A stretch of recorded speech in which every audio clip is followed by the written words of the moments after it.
we we say that everything is happening in consciousness. Yeah. So can we say that our attention or focus uh, distracts us from the all-inclusive nature of consciousness? No. That's what it might seem like. But no, attention and focus is in the dream. So it's something that you can see, your attention or focus. So you can see that you focused your attention on the window or that you focused your attention on your knee. So it's something that's happening. So consciousness is not distracted by it. Consciousness is still conscious of it. It's appearing in consciousness and it's free. What can happen though is that the mind becomes very disturbed, or not disturbed, just neurotic, or very overactive, maybe not even call it neurotic. And then there's a lot of attention in the mind and the identification. And so it's like you're very focused on that. So rather than like being focused on the window or the computer or a TV show, you're very focused on the story of you. And then that can seem very present, but it doesn't affect consciousness. Consciousness isn't affected by anything. What happens is, at some point, there is a detachment between the illusory you and the consciousness, and then there is a residing back in consciousness. Normally, that is preceded by you becoming less neurotic and holding on to so many false ideas. So normally it's like that mind that's very disturbed when you get into this subject settles down. But it's not about attention. Attention is something that's experienced in this.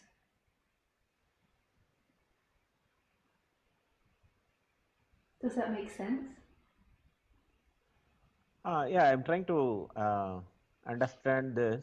So what you are saying is consciousness is all the time, consciousness itself is not distracted. No, never. But my experience is that I am not uh, I uh, as a separate self. I'm not experiencing consciousness all inclusive. Mm-hmm. So yeah, That's simply what you think.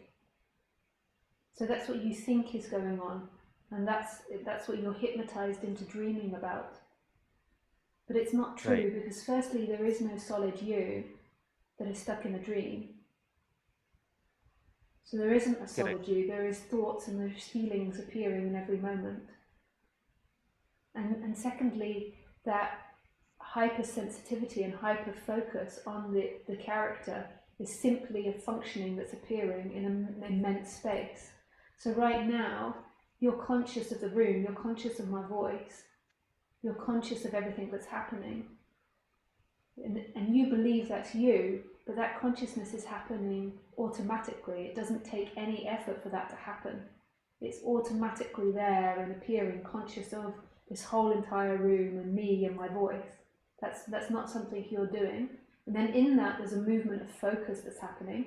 And then there's also this thinking that's saying, I'm choosing, I'm doing, and then telling a story about what you're going to do, what you have done, where you've been. And then there is a belief that your freedom is found in that storytelling world. Whereas the consciousness is here, free, right now. It's not identified. So it's that you're focusing on the wrong thing. So you're saying I'm not free because you're focusing on a story that's telling you you're not free. A story that's telling you that you are a limitation. But when there is a relaxation, it can be seen by no one that that consciousness has never been bound, has never moved in time, has never been contained in anything. It is everywhere and everything. It is all things.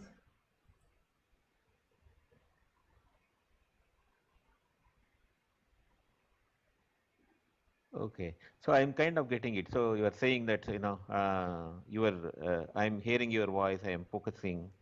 All these the voice, your voice appears in consciousness. I mean, uh, without me as Hari, Mm. uh, without me as Hari putting an effort, Mm. your voice appears in the Mm. consciousness. Is that what you are saying, Yeah. actually? And Harry does too as well. Everything's appearing in that consciousness. But what Harry believes is that Harry believes he's limited, so he has the experience and the feeling of being limited. So he feels like he's a limitation walking around inside of a separate world, whereas actually you're walking around inside your consciousness. Oh, okay. Yeah, I think I kind of get it. I need to digest it. Sometimes what happens is that when you're listening to the subject, it's almost like there's some form of zoning out, like it's like you get it in thoughts, but then there's some sort of like moment where it sort of tips over that, and it feels so true to you, but you can't exactly grasp that because it's free, but it feels so true to you, but it's not really conceptual. Right. It's known. Okay. It's the most intimate sense of being.